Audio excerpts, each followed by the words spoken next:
The British called him a ghost. The Germans called him a legend. History would call him something rarer still. A soldier who fought with honor inside a war built on none. But greatness in Hitler's Germany was never safe. And the same hands that once shook his in gratitude would one day hand him a vial of poison and call it mercy. This is the story of Erwin Rommel, the Desert Fox, a man who won battles for a cause he came to despise and who paid for his conscience with his life. Before we step into the desert, into the dust and the diesel smoke and the silence before the guns awoke, take a moment. Press like and subscribe to History Edge so more stories like this one find their way to you. Erwin Rommel was born in 1891 in a small town in the hills of southern Germany where the air smelled of pine and the church bells marked the hours of an unremarkable life. His father was a schoolteacher, a man of order and patience, and his mother came from a family of local officials. There was nothing in this household that whispered of war. Young Erwin was thin, often sick, and more interested in gliders and machines than in soldiers or empires. He built model airplanes with careful hands and dreamed, for a time, of becoming an engineer. No one in Heidenheim could have guessed that this quiet boy would one day command tanks across a continent, or that his name would be spoken with dread from London to Cairo. Greatness, it seems, does not always announce itself in childhood. Sometimes it waits, patient as the desert, for the right storm to call it forward. At 18, Rommel joined the German army, not out of burning ambition, but because it offered a stable path for a young man without fortune or connections. He was not the loudest cadet, nor the most celebrated. He was, instead, precise, disciplined. A young officer who studied terrain the way other men studied scripture, memorizing every ridge and hollow as though the land itself might one day save his life. Few who served beside him in those early years imagined he would rise to greatness. But war has a way of finding the men who are ready for it, even when they do not yet know they are ready. And in the summer of 1914, the world Rommel had quietly prepared for arrived in full, catastrophic bloom.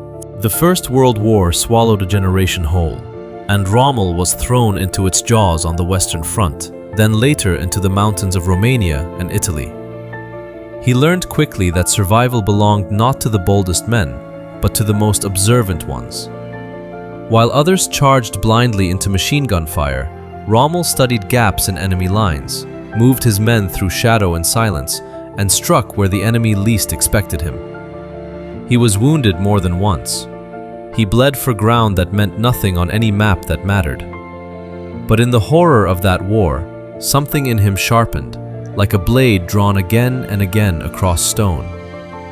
He was discovering a truth that would define his entire career, that speed and surprise could accomplish what raw force could not. In October of 1917, at a mountain called Matajur, Rommel led a small detachment of men on an assault so daring it seemed almost reckless. He outflanked entire enemy positions, captured thousands of prisoners with a fraction of their number, and pushed forward with a relentlessness that stunned his own superiors. For this, he was awarded the Pour le Mérite, Germany's highest military honor, a decoration usually reserved for generals, not young captains. It was proof of something the war had already taught him and would teach the world twice more in his lifetime. Rommel did not believe in slow, grinding war. He believed in the strike that ends a battle before the enemy understands it has begun. When the guns of the First World War fell silent, Germany was left broken, humiliated, and hungry for meaning. Rommel remained a soldier, but a quiet one, teaching young officers the lessons written in his own scars. He wrote a book, Infantry Attacks, describing the tactics that had kept him alive and made his name.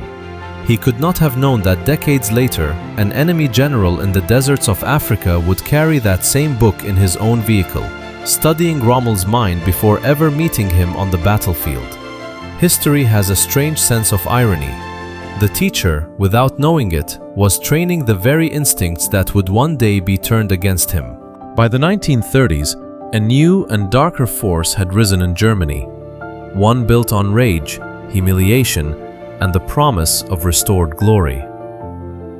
Adolf Hitler's shadow fell over the nation, and men like Rommel, professional soldiers with no particular love for politics, found themselves swept into an order they had not built and did not fully understand. Rommel was, by most accounts, a patriot rather than an ideologue. He believed in Germany, in duty, in the uniform he wore. Whether he believed in the man who now commanded that uniform is a question that would haunt the rest of his life and ultimately end it. For a time, Rommel commanded the battalion responsible for Hitler's personal security, a position of trust that placed him close to the center of power. He watched the machinery of the new Germany from within its walls, and Hitler, in turn, came to admire this quiet, capable officer who asked for no favors and sought no political games. It was a relationship built on mutual usefulness rather than genuine friendship, though Rommel could not yet see how thin that foundation truly was. Trust given by tyrants, history reminds us again and again, is a debt that is never truly repaid. It is only ever called in. In 1940, Rommel was given command of the 7th Panzer Division, and the invasion of France became the proving ground for everything he had studied in silence for 20 years. He drove his tanks forward with a speed that outran even his own high command's communications, striking so fast and so far ahead of expectation that French and British forces often did not know where his army truly was. Reports of his position contradicted each other by the hour. He seemed, to his enemies, to be everywhere and nowhere at once, a phantom of steel and dust that could not be pinned down. It was here that his unit earned its haunting nickname, the Ghost Division, for its uncanny ability to vanish and reappear where least expected. Rommel led from the front, often further ahead than his own staff considered safe, exposing himself repeatedly to enemy fire because he trusted his own eyes over any report brought back to him. His men began to believe he was untouchable. His enemies began to believe he was unstoppable. Both beliefs, in their own way, would shape the legend that followed him into the desert. Within months, the quiet officer from Heidenheim had become one of the most talked about commanders in the German army. His name spoken in briefings from Berlin to London. Hitler, delighted with the propaganda value of such a charismatic and photogenic soldier, promoted him swiftly. Rommel did not seek fame, but fame found him regardless, riding on the back of every daring maneuver and impossible victory. He was no longer simply a general. He was becoming a myth, and myths, once born, are almost impossible to control. In early 1941, Rommel was sent to North Africa to rescue Germany's faltering Italian allies, arriving in a landscape unlike anything he had commanded in before. Here there were no forests to hide in, no rivers to cross under cover of night. There was only endless sand, blinding heat, and horizons that swallowed men whole. It was a war fought not only against the British, but against thirst, sandstorms, scorpions, and a sun that showed no mercy to friend or foe. Rommel adapted to this brutal new theater with unsettling speed, as though the desert itself had been waiting for a commander who understood emptiness. Almost immediately, Rommel launched offensives that stunned British commanders, who had expected a slow, cautious buildup. He struck fast, feinted often, and used the desert's vast openness to disguise his true numbers, sometimes dragging fake tanks made of wood and canvas behind trucks to inflate his apparent strength. British intelligence struggled to predict him because his own instincts often defied conventional military logic. It was here that the name Desert Fox was born, a title given by his enemies, not his allies, in grudging, fearful respect. The port city of Tobruk became an obsession, a fortress that resisted Rommel's advances again and again, costing lives on both sides in brutal, grinding combat. The siege dragged through heat that could kill an unshaded man within hours, through supply lines stretched so thin that fuel sometimes mattered more than ammunition.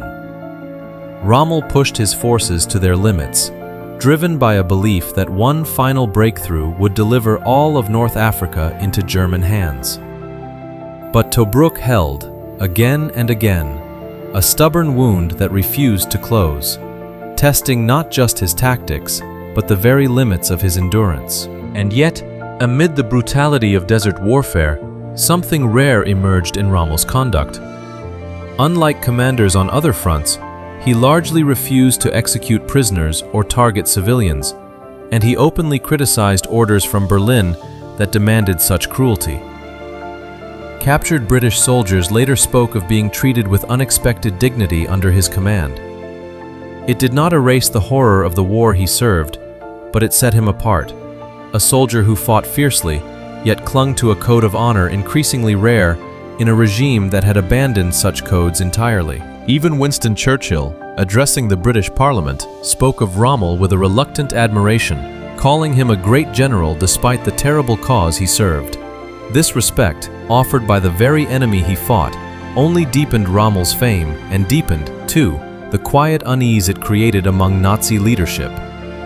A soldier admired by the enemy is a soldier whose loyalty can always be questioned by his own side. Hitler's regime noticed. And regimes built on suspicion rarely forget what they notice. Behind every victory and every retreat lay a suffering rarely captured in maps or medals. Soldiers on both sides fought dysentery, heat stroke, and thirst so severe that men hallucinated oases that did not exist. Trucks broke down in sand that swallowed wheels whole. Supply convoys were sunk before they ever reached the shore, leaving entire divisions stranded without fuel or food. Rommel's genius was undeniable, but genius alone could not conjure water from stone, and it was this invisible enemy, logistics and thirst, that would ultimately prove more dangerous than any tank battalion he faced. In the autumn of 1942, at a stretch of desert called El Alamein, fortune finally turned its back on the Desert Fox. The British, now under fresh command and reinforced with overwhelming supplies, met Rommel's exhausted, fuel-starved forces with a fury he could not match.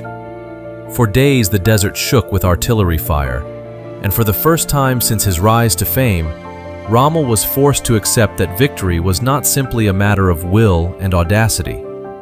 Sometimes, no amount of brilliance can outmatch an enemy that no longer runs out of bullets. What followed was one of the most agonizing chapters of Rommel's career, a long, punishing withdrawal across hundreds of miles of hostile desert. He watched an army he had built and led with genuine care disintegrate around him, vehicle by vehicle, man by man. Hitler's orders from Berlin demanded he hold ground at all costs, orders that Rommel, standing amid the wreckage of reality, knew would only doom more of his soldiers. For the first time, the gap between the Führer's fantasies and the truth on the ground became impossible to ignore. It was here, in the ash of defeat, that the first cracks appeared in Rommel's loyalty. He had served Hitler as a soldier serves a flag, believing, or wanting to believe, that duty and honor could coexist within the uniform he wore. But watching men die for orders born of delusion rather than strategy planted a doubt in him that would only grow. War strips away illusions, and North Africa had stripped away one of Rommel's last. The regime he served was not simply flawed. It was willing to sacrifice everything, including its own soldiers, to protect a lie.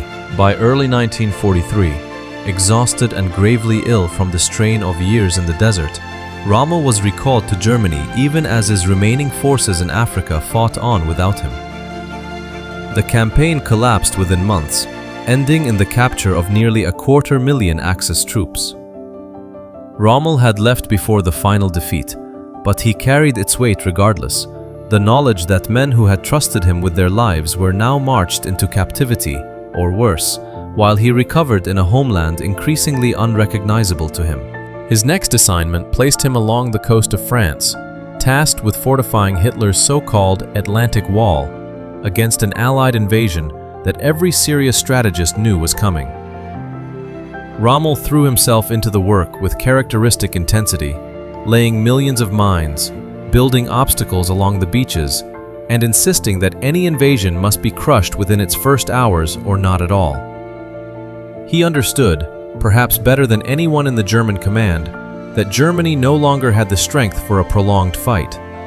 Everything now depended on a single, desperate gamble. During this period, Rommel's circle of acquaintances began to include officers who spoke, quietly and carefully, of removing Hitler from power. How deeply Rommel involved himself in these conversations remains debated by historians to this day. Some believe he supported a coup but opposed assassination, hoping instead to arrest Hitler and negotiate peace. Others believe his connection was more distant than his accusers later claimed.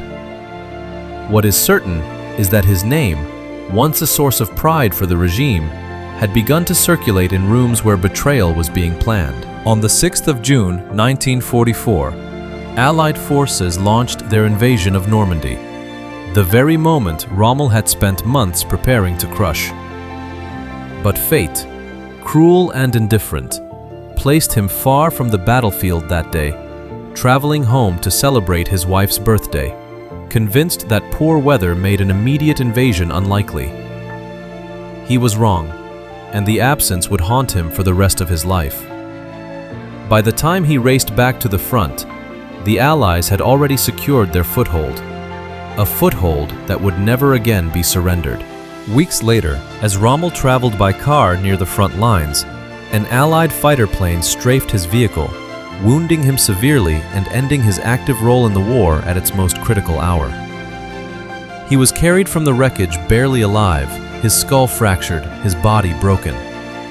As he recovered in a hospital far from the chaos-consuming France, the war he had once shaped with his own hands moved forward entirely without him, and the plot against Hitler that had been quietly gathering finally reached its breaking point. On the 20th of July, 1944, a bomb hidden inside a briefcase exploded in Hitler's headquarters, an assassination attempt that failed to kill its target, but shattered the fragile trust within the German high command.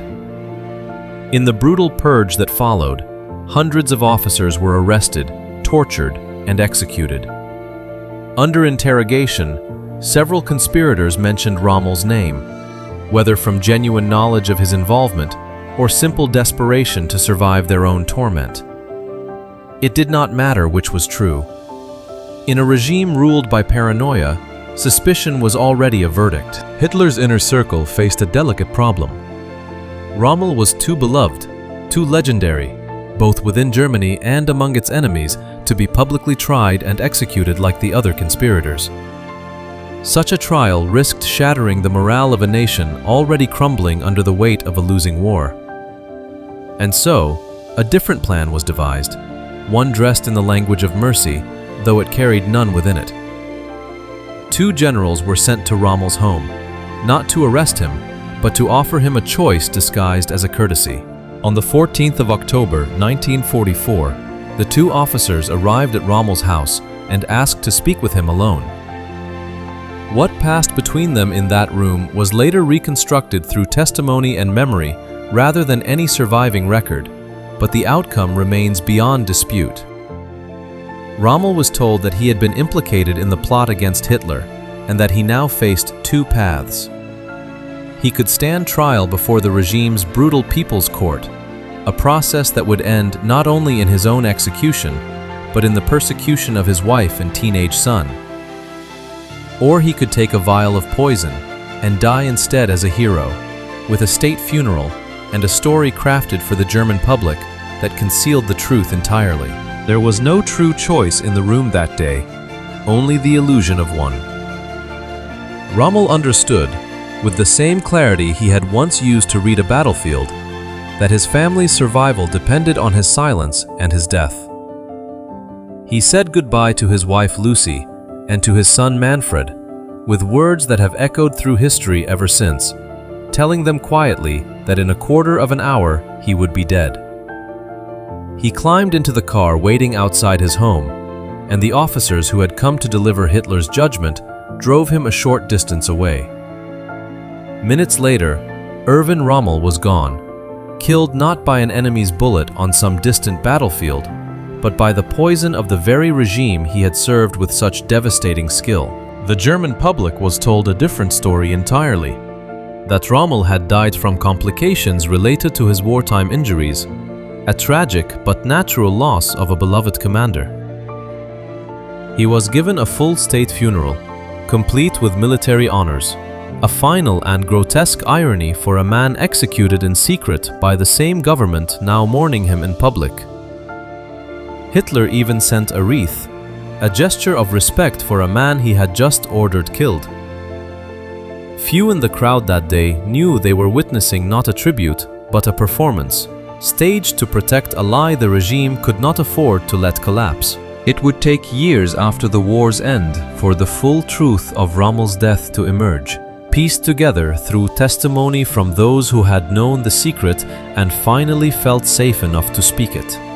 What emerged was the portrait of a complicated man, a brilliant soldier who fought with skill and, at times, unusual honor, inside a war built on horrors he did not create but ultimately came to resist. He was neither saint nor simple villain, but something history finds far harder to categorize.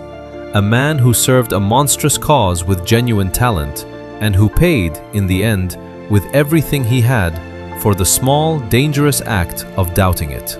The sand of North Africa has long since swallowed the tracks of his tanks, but his name remains, carried forward not by the regime that destroyed him, but by the stubborn, complicated truth of who he actually was.